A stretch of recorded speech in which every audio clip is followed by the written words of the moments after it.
ఒకవైపు Cherlapalli jail right side party వాళ్ళు ఉంటారు. అవును, మీలాంటి మహానది బ్యారక్. ఆ? మహానది బ్యారక్. మహానది బ్యారక్. ఇంకోవైపు మొద్దుసీన్ లాంటి వాళ్ళు కనిపిస్తుంటారు. అంటే మొద్దు సీన్ కూడా మాతో పాటు ఉండేది. అంటే రూమ్ ఒకటే బ్యారకు, ఆహా. దాంట్లో 12 రూమ్లు ఉంటాయి.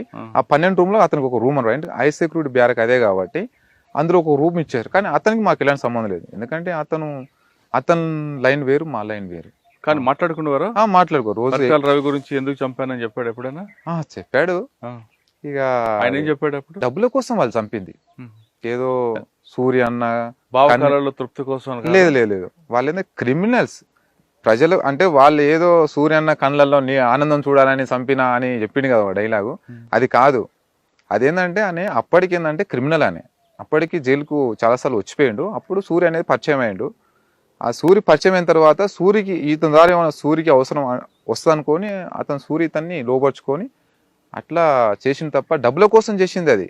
ఎవరు మొద్దుసీను ఇది ఏదో చేసింది కాదు, డబ్బుల కోసం చేసింది. డబ్బుల కోసం ఎంత అని ఆఫర్ అని చెప్పాడు. ఎంత? ₹1 కోటి అని చెప్పాడు. అందులో ఇచ్చింది 5 లక్షలంట. అయితే మేము వాకింగ్ ఎక్సర్సైజ్ చేసేటప్పుడు రాజిరెడ్డి అని తోటి డిస్కషన్ అంటే కొంచెం చర్చించేవాడు.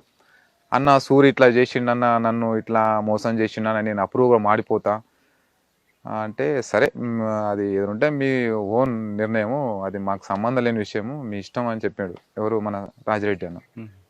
అయితే అందులో ఇచ్చింది 5 లక్షలంటే అతనికి. తర్వాత ₹1 కోటి ఒప్పుకున్నాడంట. తర్వాత అప్రూవ్గా మారుతున్నందుకు ఇక తర్వాత ఏం జరిగింది తెలియదు.